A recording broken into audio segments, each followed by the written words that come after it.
volvió.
Gracias a Dios por esos cantos.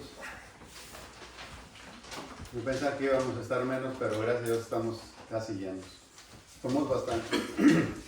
Vamos a continuar con nuestro estudio, con la serie que estamos trayendo ahorita, que ¿alguien la recuerda? ¿Ya se les olvidó? ¿Ya ven por qué Dios nos recuerda las cosas una y otra vez? Porque somos olvidadizos. Tendemos a olvidar y a veces podemos salir de aquí y en cuanto salimos ya se nos olvidó. ¿De qué se trató? Se llama marcando la diferencia como hijos de Dios o como cristianos. Es lo mismo. Marcando la diferencia como cristianos. Muchos piensan que marcar la diferencia es estar cada 8 días en la congregación o hasta 2 o 3 veces por semana. Muchos piensan que eso es marcar la diferencia. Otros creen que marcar la diferencia es el tener yo 10 años, 15 años, 20 años congregándome. Muchos piensan que eso es marcar la diferencia. Muchos piensan que marcar la diferencia es solamente orar, que otros me vean que estoy orando, que estoy leyendo la Biblia, que quizá a veces por cómo hablo, por esto, por lo otro, por muchas cosas. Quizá muchos lo miden por eso que podemos marcar la diferencia. Pero se los dije la vez pasada, marcar la diferencia es un estilo de vida. Es un estilo de vida que vivimos en novedad de vida nueva. Que tenemos un pasado y ahora tenemos un presente. ¿Por qué? Porque si así fuera, que simplemente congregarnos, imagínense muchos.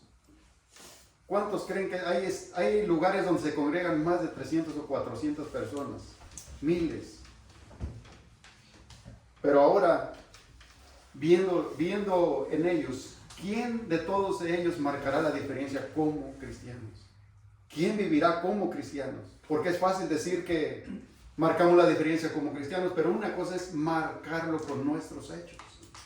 Que nuestra vida refleje que realmente somos diferentes. Imagínense cuántos en estas congregaciones vivirán simplemente de hipocresía. Simplemente de hipocresía. Pero a la hora de marcar la diferencia, como cristianos, no hay nada. En su forma de vivir, su forma de ser, no se ve que marquen la diferencia por ningún lado. Hemos estado viendo de historia de jovencitos. Porque a veces pueden pensar los jóvenes, pero es que quizá me falta edad para yo marcar la diferencia. No. Si eres de Dios, jóvenes, si han nacido de nuevo, pueden marcar la diferencia.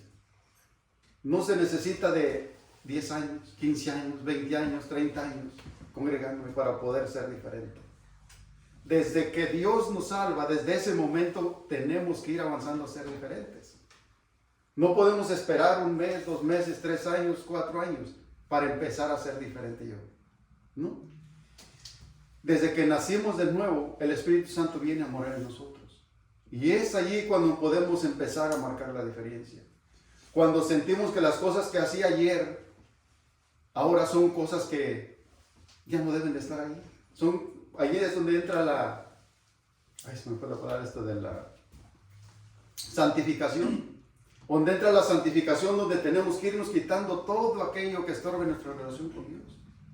Y solamente a través del Espíritu Santo podemos darnos cuenta de aquello que hacía y ahora aquello que hacíamos antes, que ofendía a Dios. Y eso es lo que tenemos que irlo quitando. Y es ahí donde marcamos la diferencia. Se los dije la vez pasada.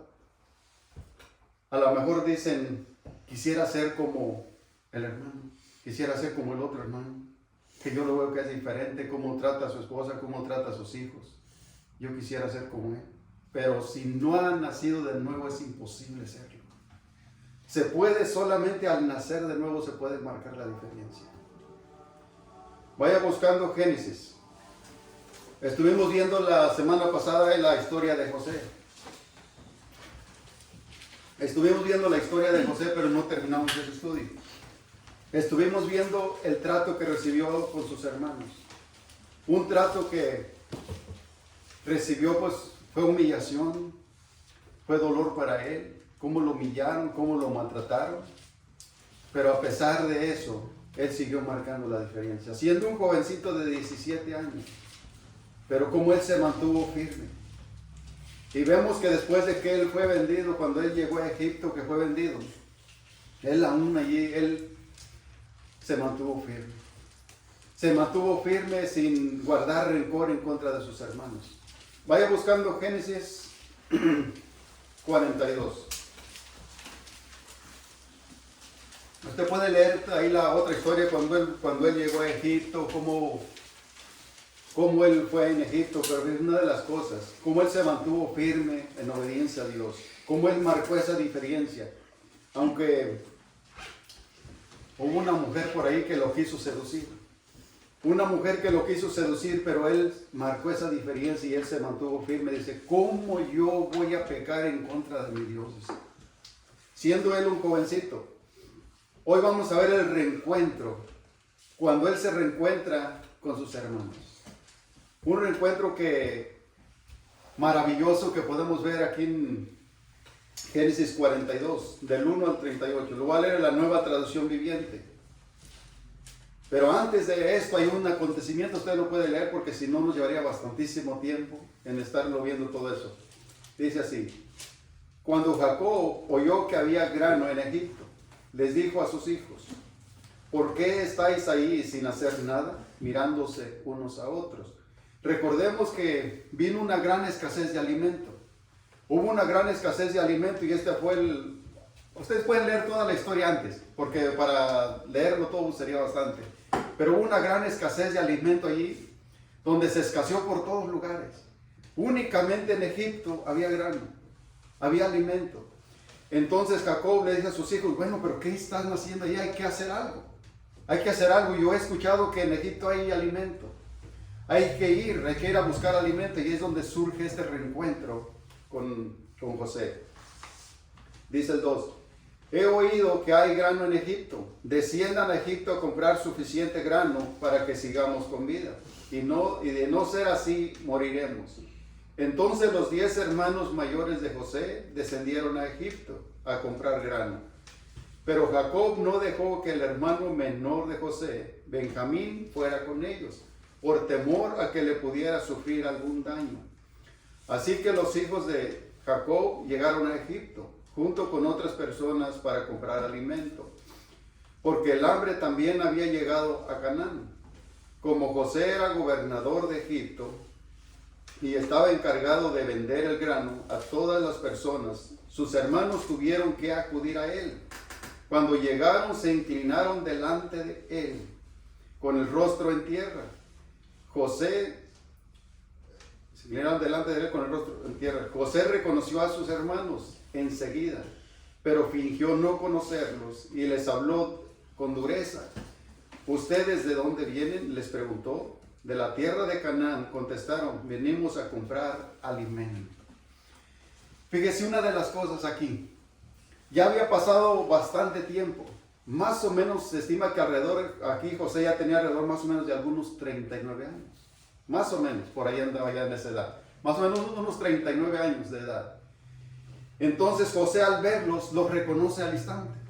Él los reconoció, pero ellos no se dieron cuenta de José. ¿Saben por qué? ¿Por qué? Porque ya cuando estamos de edad avanzada, nuestro rostro ya no cambia mucho. Pero los jovencitos, imagínense, José tenía 17 años. De 17 años a 39 la diferencia de él.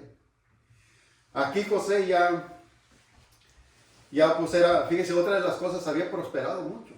Había prosperado mucho, ya era gobernador de Egipto. Aunque había atravesado por bastantes dificultades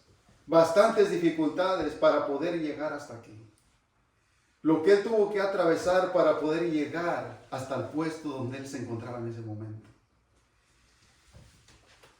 Una de las cosas que había sufrido él, un acoso por una mujer. Una mujer que lo quería seducir, quería simplemente acostarse con él. Pero él no se dio. Él al contrario huyó, se alejó. Porque dijo, una de las cosas, fíjese lo que, desde que él llegó a Egipto, dice que Dios estaba con él. Dios estaba con él y él se mantenía firme en la promesa, que el Señor le había prometido que iba a estar con él y él se mantenía firme. Y una de las cosas dice, ¿cómo yo pecaría en contra de mi Dios? Aunque estoy lejos de mi padre, estoy lejos de mis hermanos, estoy lejos de la familia. Pero él aún así se mantuvo firme. Se mantuvo firme y dijo, imagínense el temor de este jovencito de 17 años cuando él llegó allí. Una ciudad. Imagínense, van a decir es que allí no había maldad, allí no había pecado, por eso, ¿no? Era uno de los lugares más perversos que había en ese tiempo, Egipto. Y él aún ahí se mantuvo firme a la edad de 17 años, lejos de su familia. Para poder llegar a él aquí, todo lo que él tuvo que atravesar por muchas dificultades. Pero fíjese una de las cosas aquí. Él ya había prosperado, él ya era gobernador. José ya estaba en un puesto alto. Estaba ya en un puesto. Usted puede leer toda la historia antes de ahí, para no meternos todo en todo esto. Pero fíjese, José ya era de una edad más o menos alrededor de 39 años. ¿Por qué? Porque ella tenía hasta esposa y tenía hijos también. Ya tenía esposa y tenía hijos. Entonces, fíjese, aquí José, fíjese, más o menos ya había pasado toda esa edad. Pero tenía 17 años cuando sus hermanos lo vendieron. Tenía 17 años cuando lo vendieron. Entonces, más o menos alrededor de 22 años después, vuelve a surgir este reencuentro. Vuelve a surgir este reencuentro. Pero hay una gran diferencia entre José y sus hermanos cuando José fue a buscar a sus hermanos para ver la situación como ellos se encontraban. Su padre lo mandó, lo envió un día, que saliera a ver a sus hermanos cómo se encontraban. Y él fue, los buscó, pero cuando él los encontró no fueron muy recibidos por parte de sus hermanos. La gran diferencia que vemos aquí en José, cuando él se reencuentra con ellos, él se llena de emoción. Se llena de emoción, se llena de alegría al verlos. Pero simplemente fingí que no los conocía. Imagínense cuando ellos vienen, se postran ante él. Allí se cumplió el sueño que él había soñado. Ese sueño el cual él había soñado, por lo cual ellos le tuvieron odio hacia él. Cuando él les comienza, dice, oye, tuve un sueño, se los confesó a ellos. Tuve un sueño, dice, soñé que atábamos manojos en el campo, pero el mío se elevaba y los otros dos venían y se inclinaban ante mí. Entonces fue ahí donde se cumplió todo eso. Dice el verso 8, aunque José reconoció a sus hermanos, ellos no lo reconocieron a él. Entonces recordó sus sueños que él había tenido acerca de ellos hacía muchos años atrás y les dijo, ustedes son espías, han venido para ver lo vulnerable que se ha hecho vuestra tierra. Y dice el 10, no mi señor, exclamaron, sus siervos han venido simplemente a comprar alimento. Todos nosotros somos hermanos, miembros de la misma familia, somos hombres honrados. Señor, no somos espías. ¿Sería que eran hombres honrados? ¿Sería que eran hombres honrados? Al ver la historia, lo que hicieron con José.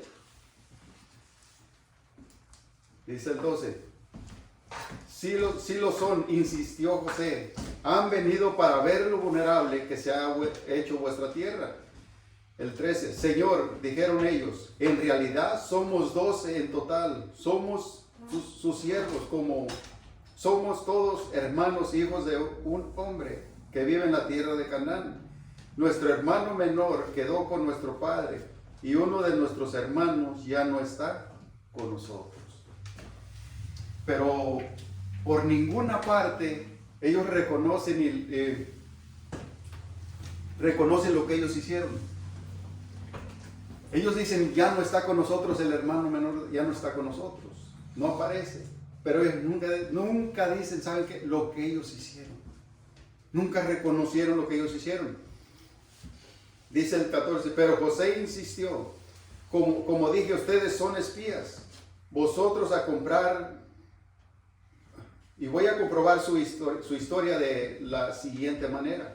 Juro por la vida de Faraón que ustedes nunca se irán de Egipto, a menos que su hermano menor venga hasta aquí. ¿Ustedes saben cuál era la intención de José? ¿Ustedes saben cuál era la intención de José al retenerlos aquí? Porque él quería que todos vinieran. Una de las cosas, se los dije la vez pasada, en vez de pagarles con la misma moneda a José, él les pagó con bendición. Les pagó con bendición, al contrario de pagarles con la misma moneda, lo que ellos le hicieron a José. Él simplemente aquí lo que él quería hacer era retener a uno hasta que llegaran a todos, hasta que llegara toda la familia de él. Lo vamos a ver más adelantito. Dice, uno de ustedes irá a traer a su hermano y los demás se quedarán aquí en la cárcel. Así sabremos su historial, si es cierto o no, por la vida de Faraón. Si resulta que ustedes no tienen un hermano menor, entonces confirmaré que son espías. Entonces José los metió en la cárcel 3 días. Al tercer día José le dijo, yo soy hombre temeroso de Dios. Si hacen lo que les digo, vivirán. Imagínense lo que él les está diciendo, yo les doy mi palabra. Yo les doy mi palabra que si ustedes hacen lo que yo les estoy diciendo, que uno se va a quedar, pero van a ir y van a traer a su hermano menor. Dice, perseverarán en la vida. Dice el 19, si de verdad son hombres honrados, escojan a uno de sus hermanos para que se quede en la cárcel. Los demás podrán regresar a casa con el grano para sus familias que mueren de hambre. Pero deben traerme a su hermano menor. Eso demostrará que dicen la verdad y no morirán. Ellos estuvieron de acuerdo y hablando entre ellos dijeron, es obvio que estamos pagando por lo que le hicimos hace tiempo a José. Vimos la angustia cuando nos rogaba por su vida, pero no quisimos escucharlo. Por eso ahora tenemos este problema. Porque ellos sabían las consecuencias, que todo esto lo que estaba sucediendo, dice, es porque nosotros tenemos la culpa, por lo que le hicimos a José. Pero ellos no sabían, no lo habían reconocido que él era José. Pero ellos en su conciencia dicen, todo este problema al cual estamos atravesando ahorita es por nuestra culpa. Por nuestra culpa lo que le hicimos a nuestro hermano menor. Cuando él nos rogaba, nos imploraba, miramos su angustia, su dolor, pero aún así nosotros lo llevamos a cabo. Y entonces es por eso que ahora estamos metidos en este problema. Y dice el 22, ¿no les dije yo que no pecaran contra el muchacho?, preguntó Rubén, pero ustedes no me hicieron caso y ahora tenemos que responder por su sangre. ¿Han escuchado un dicho por ahí que dice que el que escupe para arriba en la cara le cae? Fíjense, todo el problema se les devolvió ahora hacia ellos. Ellos pensaron que al venderlo se iban a librar de su propio hermano. Pero fíjense, ahora ellos dicen, no, por todo esto, todo lo que estamos atravesando ahorita son las consecuencias que hoy nos han alcanzado. Que nos han alcanzado las consecuencias de hace muchos años. Todo lo que nosotros hicimos a este hombre inocente, siendo nuestro hermano. ¿Cómo lo tratamos? ¿Cómo lo maltratamos? Y ahora estamos sufriendo las consecuencias. Fíjense el 24. Entonces José se apartó de ellos y comenzó a llorar. Cuando recuperó la compostura, volvió a hablarles. Entonces escogió a Simeón y hizo que lo ataran a la vista de ellos, de los demás hermanos. Después José ordenó a sus siervos que llevaran el grano, que llenaran de grano los costales de los hombres, pero también les dio instrucciones secretas de que devolvieran el dinero del pago y lo pusieran en la parte superior del costal de cada uno de ellos. Además les dio provisiones para el viaje. Imagínense cómo los trata José después del reencuentro. Después del reencuentro, cómo él marcó esa diferencia sin guardarles rencor. Sin guardarles odio a sus hermanos. En aquel tiempo, José siendo, imagínense, de 17 años, era, pues no podía contra ellos. Ahora José ya había subido ahora él era gobernador. Era gobernador y ahora él podía tomar venganza sobre su propia mano. Pero José en ningún momento dejó que se guardara odio en su corazón. Al contrario, todo esto él lo aprovechó para hacerle bendición a ellos. Para hacer de bendición sobre ellos. No vamos a leer todo ese texto. Vaya adelantando un poco, porque sería bastante. Vaya adelantito a Génesis 45.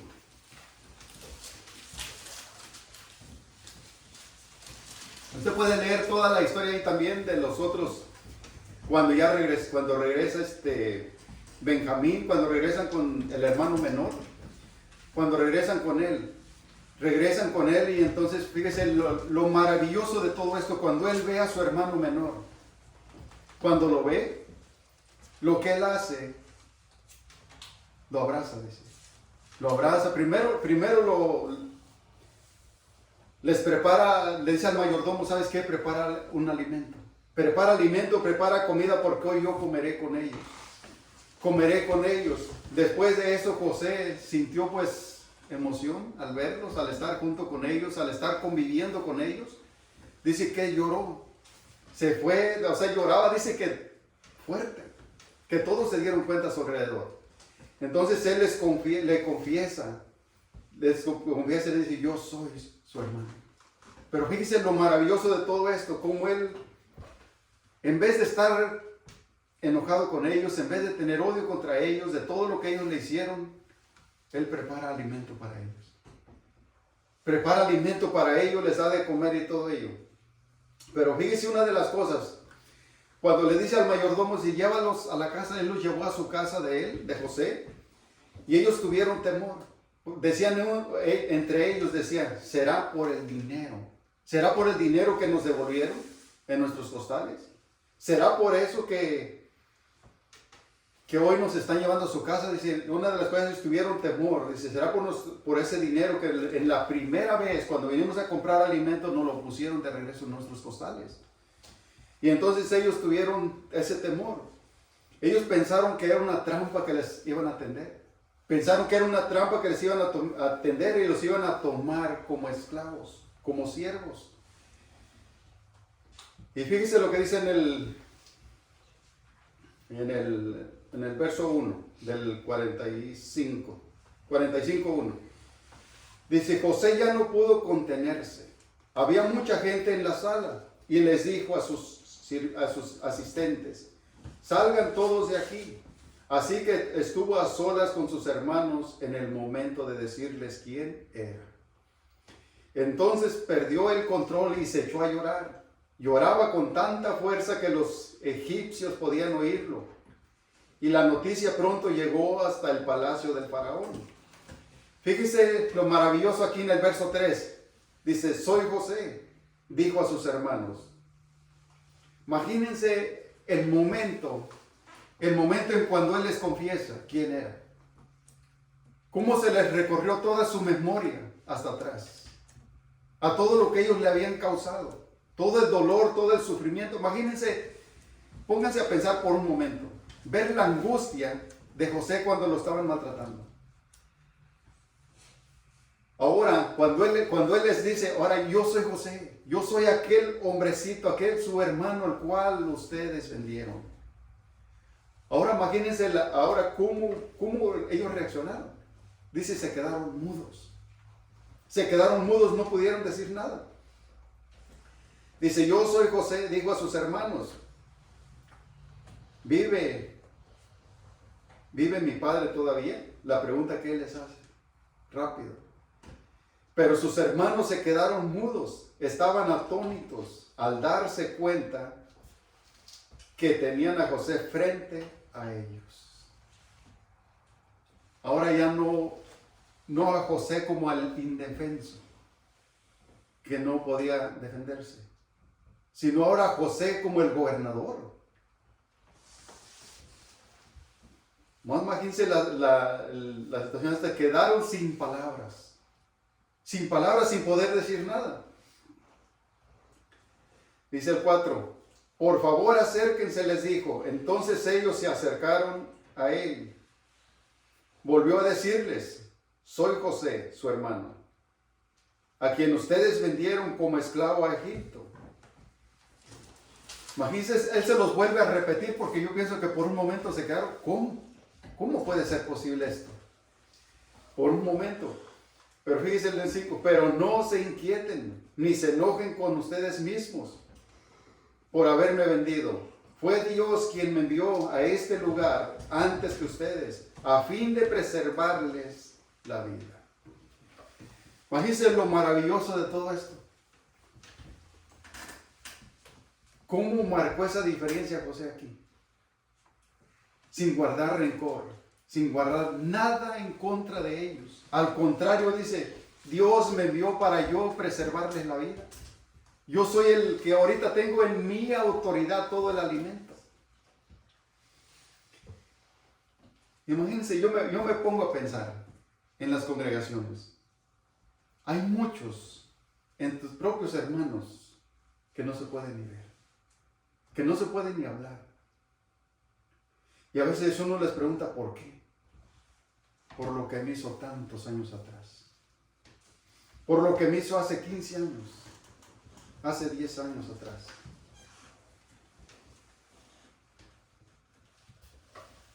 Y a veces le dice uno: pero ¿por qué no puedes perdonar? Dice: sí, le digo: pero si tú dices que eres de Dios, es que no puedo perdonar. Si ya lo perdoné. O decir: ya lo perdoné, pero mi trato con él ya no es el mismo, por lo que él me hizo. Imagínense, José tenía suficientes motivos aquí, ¿no? Si así fuera. Él tenía suficientes motivos en contra de ellos, si así fuera. Pero no permitió que todos aquellos que le hicieron, que nada, absolutamente nada de rencor en contra de ellos se acumulara en su corazón. Se los dije la vez pasada, cuando permitimos que se empiece a acumular un poquito en nuestro corazón, al rato ya cría raíz. Cría una raíz profunda que nos va a costar muchísimo poder arrancarla. ¿Ustedes han visto un pastito que se da en las yardas? Que se da entre los jardines.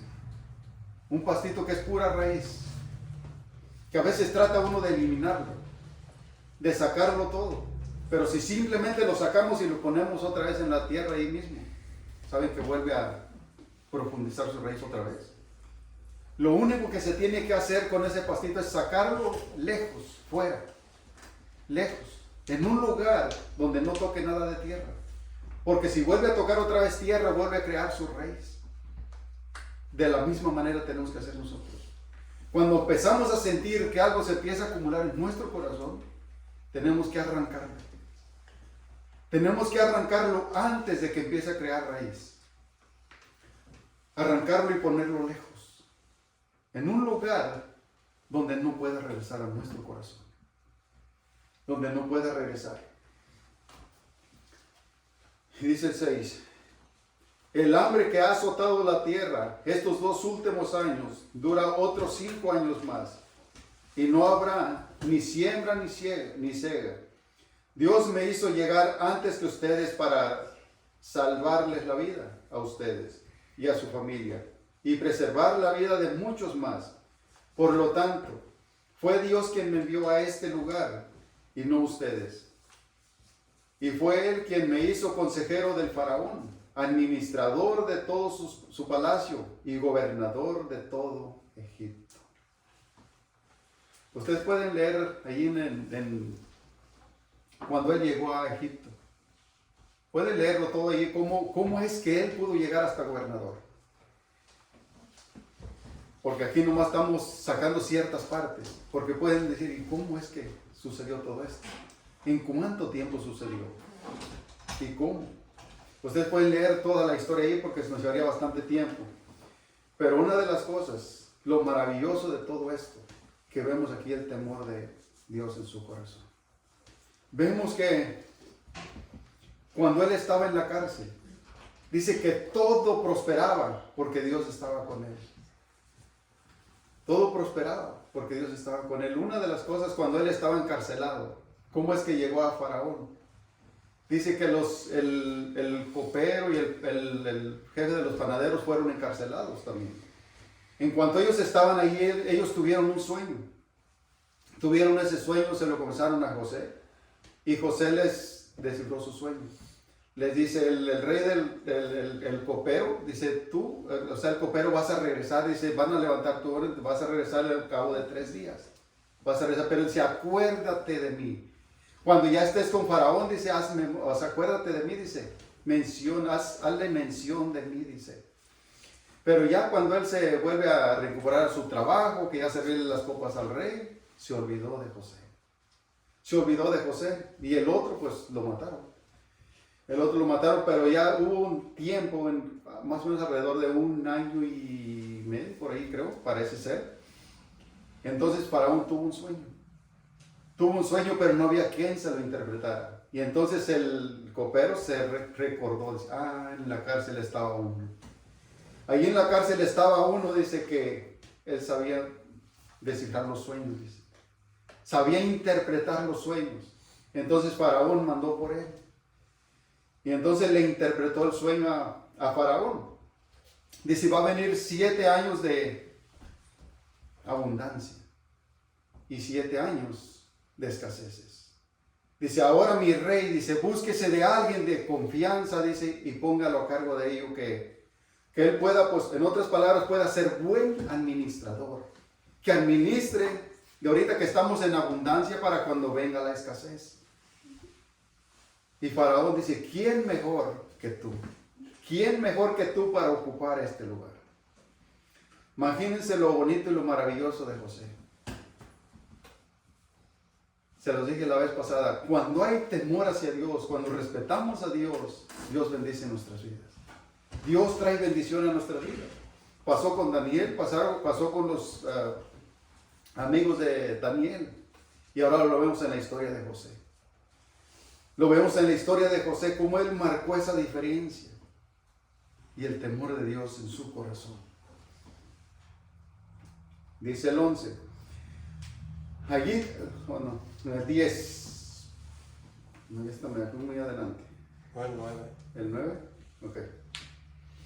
Ahora apresúrense y regresen a donde está mi padre. Y díganle, tu hijo José dice, Dios me ha hecho señor de toda la tierra de Egipto.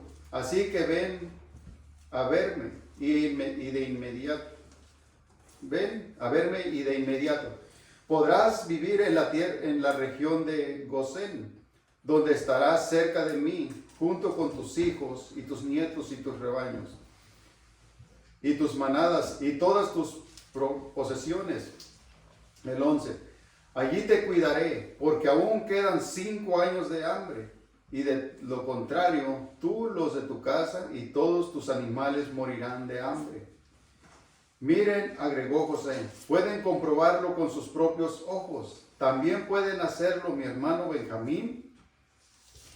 De veras, soy José. Todavía aún no lo creían ellos.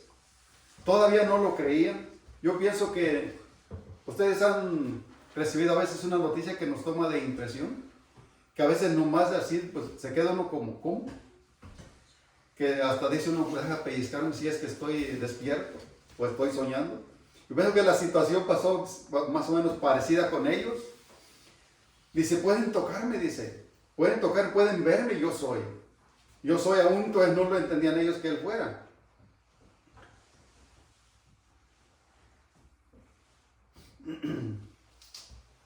Y dice en el 14. Y llorando de alegría, José abrazó a Benjamín. Y Benjamín hizo lo mismo. Luego José besó a cada uno de sus hermanos y lloró sobre ellos. Después comenzaron a hablar libremente con él. Y hasta después. La noticia pronto llegó hasta el palacio de Faraón. Han llegado los hermanos de José. Y el Faraón y sus funcionarios se alegraron mucho al saberlo. Fíjese hasta dónde abarcó todo esto. Hasta dónde abarcó que todo se llenó de alegría hasta todos los que los rodearon. Todos los que los rodearon se llenaron de alegría de saber que sus hermanos habían venido. Imagínense, yo pienso que a lo mejor por algún momento, por ahí, José les había contado su historia. José había contado su historia, cómo es que él había llegado hasta Egipto. Todo lo que él le había sucedido antes. Imagínense, entonces ahora todos los que los rodean se dan cuenta. Ahora sus hermanos han venido, están aquí. Imagínense, ahora surge ese reencuentro de alegría y de emoción. Y unos en asombro todavía. Ellos asombrados, ¿cómo puede ser esto? Imagínense, de repente le causamos daño a alguien.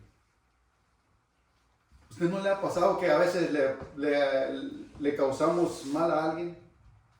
Y el otro, en vez de pagarnos igual, de contestarnos mal o cualquier cosa, nos contesta como José, con bendición, sin rencor, sin odio. Al contrario, nos paga bien por mal. O sea, se queda uno como, ¿sí? Así es el pueblo de Dios. Así es el pueblo de Dios. El pueblo de Dios no puede pagar mal por mal. Al contrario, el pueblo de Dios paga bien por mal. Aunque otros nos hagan mal, nosotros pagamos con bien. Nosotros no podemos pagar de la misma manera. El mundo lo hace así. El mundo lo hace así. El mundo dice, me hiciste una, te la regreso doble. Me hiciste mal, te hago mal. Me trataste mal, te trato mal. Pero el pueblo de Dios no puede ser así. El pueblo de Dios no puede ser así.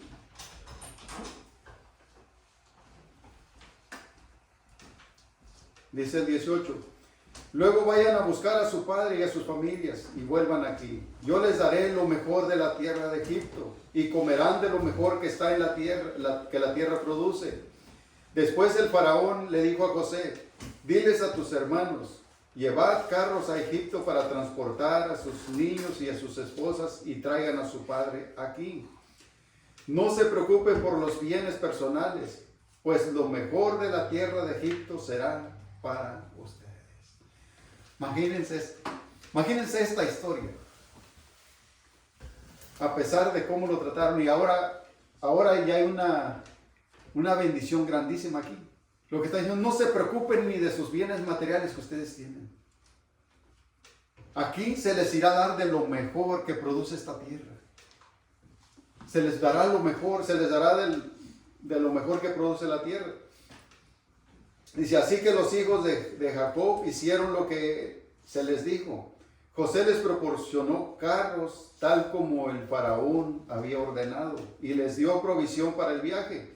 Cada uno les dio ropa nueva, pero a Benjamín le dio 5 mudas de ropa y 30 monedas de plata. ¿Saben por qué? Benjamín era su hermano de papá y mamá. Los otros eran medios hermanos.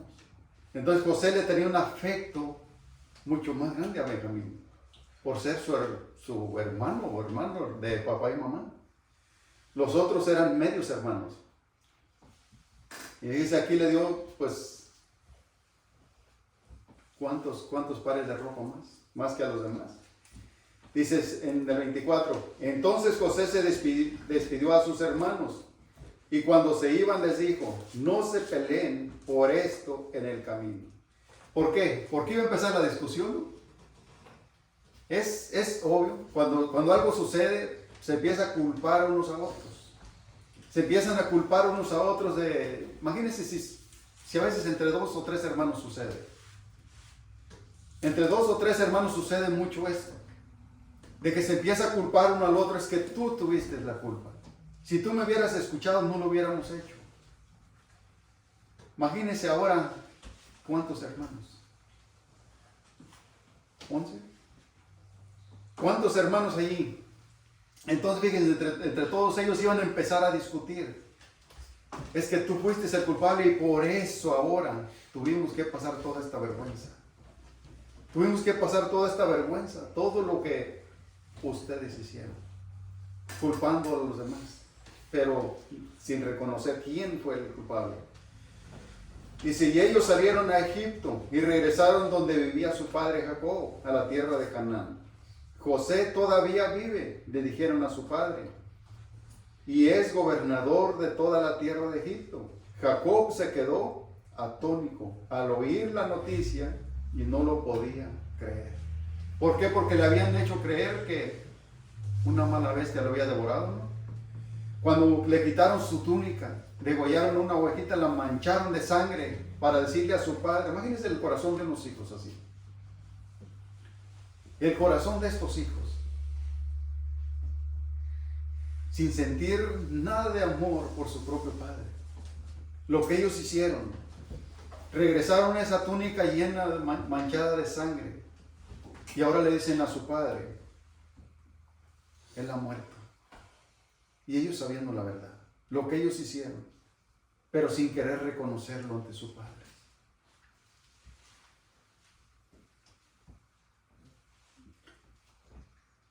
Y fíjese lo que pasó aquí. Dice en el 27, sin embargo, cuando le repitieron todo lo que José había dicho, y cuando vio los carros que había enviado para llevarlo, su alma se reanimó. O sea, al instante yo creo que no lo puedo creer. Se quedó como, bueno, ¿cómo? Después de tantos años ahora mi hijo vive. Me dan una sorpresa que mi hijo vive. Y ya sufrí todo este dolor. Sufrí todo este dolor de que él ya había muerto. Yo ya lo hacía muerto. Pero ahora me dan esta noticia que aún vive. Y no solamente vive, ahora es gobernador de Egipto. Y hasta entonces, cuando él mira los carros, todas las provisiones que José le había enviado, dice, hasta entonces mi alma se reanimó ahora sí. Ahora sí ya lo puedo creer porque ya veo todo esto aquí. Dice el 28. Y entonces Jacob exclamó, debe ser verdad, mi hijo José está vivo. Tengo que ir a verlo antes de morir. Jacob pues ya era de una edad muy avanzada, ya estaba grande. Ya estaba grande. Pero fíjense lo más maravilloso de todo esto que vemos aquí. De la historia de José. Siempre hemos visto, nos decimos la historia de José, de todo lo que aconteció. Pero aún a pesar de todos los problemas que tuvo que enfrentar, él marcó esa diferencia como hijo de Dios. Marcó esa diferencia y él se paró firme en medio de un mundo perverso. En medio de un mundo que iba en contra de los principios de Dios. Pero él se mantuvo firme. ¿Y qué podemos aprender de esto nosotros?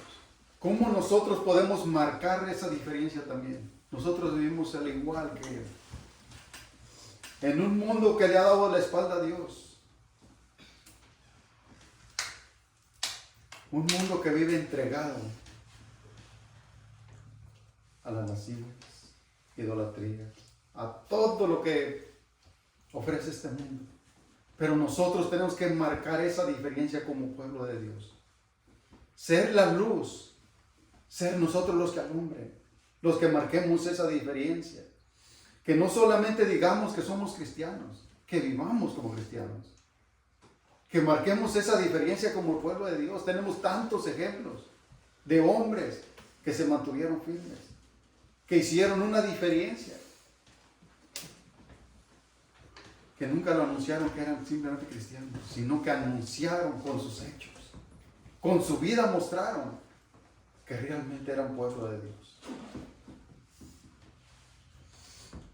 Nosotros, todo lo que nos está rodeando, cada vez ese círculo se empieza a cerrar. Nos empieza a acorralar. Y nosotros no podemos quedar simplemente como en las tinieblas. Nosotros tenemos que resplandecer. Somos la luz. Tenemos que resplandecer. En medio de una ciudad maligna. En medio de todo lo que nos rodea, nosotros tenemos que resplandecer porque somos la luz de Cristo. Tenemos que resplandecer como embajadores de Jesucristo, que somos en esta tierra. Nosotros simplemente estamos de pasada aquí. Somos peregrinos en esta tierra. Mientras estemos aquí, nosotros tenemos y debemos marcar esa diferencia como pueblos de Dios. Por ahí viene un estudio más adelantito que se van marcando la diferencia si en verdad es que somos de Cristo. Porque se espera que marquemos esa diferencia. Que no solamente digamos con nuestra boca que somos cristianos, porque nos congregamos. Que mostremos con nuestra forma de vivir que realmente marcamos esa diferencia. Que aquellos que nos rodean puedan ver en nosotros que somos diferentes. Y que no solamente seamos uno más del montón que digan es que simplemente por sus palabras dice que es cristiano, pero sus hechos muestran otra cosa. Hay muchos así. Hay muchos así y esos están sentados en las filas de las iglesias. Pero a la hora de mostrar con sus hechos no se encuentra por ningún lado. Simplemente es hipocresía. Simplemente hipocresía porque se puede comportar de una manera. Pero allá afuera es uno más. Afuera es uno más. En las escuelas, donde ustedes conviven más, jóvenes, sus amistades alcanzarán a ver algo diferente en ustedes. ¿Alcanzarán a ver diferencia? ¿Alcanzarán a ver un pasado y ahora pueden ver un presente en ustedes? ¿Se preguntará alguno de ellos, yo quisiera ser como este joven? Yo quisiera ser como estos jóvenes, que en medio de todo lo que se mueve aquí en la escuela, drogas, alcohol, de todo lo que ahí se mueve, él es el único que se para firme y dice no.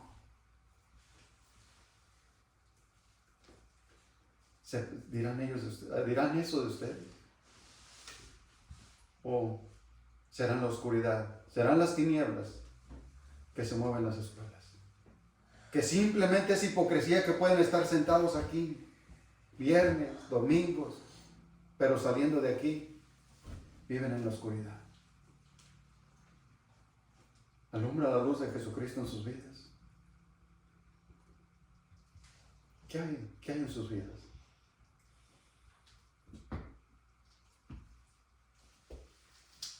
Váyanse esta noche a su cuarto.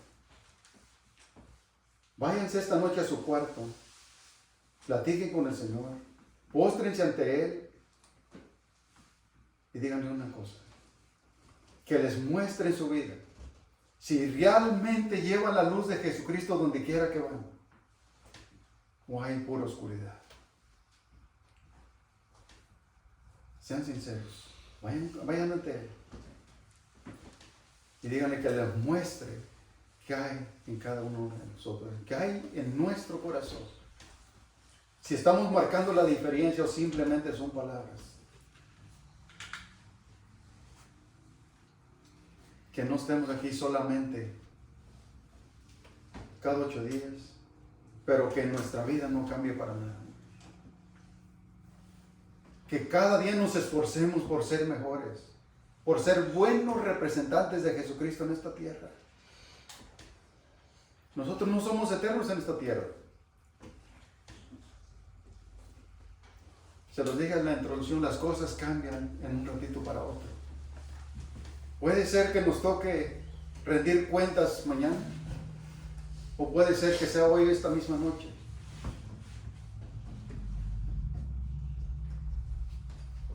Hay que arreglar cuentas con Dios antes de que sea demasiado tarde. No hay que esperar hasta el mañana. No hay que esperar a la siguiente semana. No hay que esperar hasta que yo tenga 20, 23, 24, 25 años. Puede ser que muramos esta semana. Hay que arreglar cuentas con Dios antes de que sea demasiado tarde. Que no sea que al morir, al momento que cerremos nuestros ojos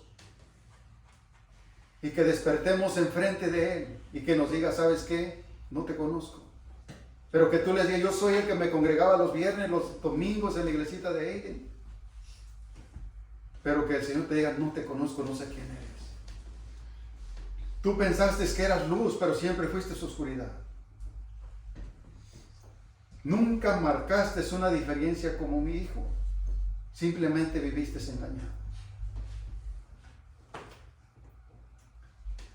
Hay que irnos esta tarde a nuestro cuarto, postrarnos ante Él y decirnos: Señor, por favor, muéstrame qué hay en mi vida. Y Él nos lo mostrará. Amén. Y se ponen de pie.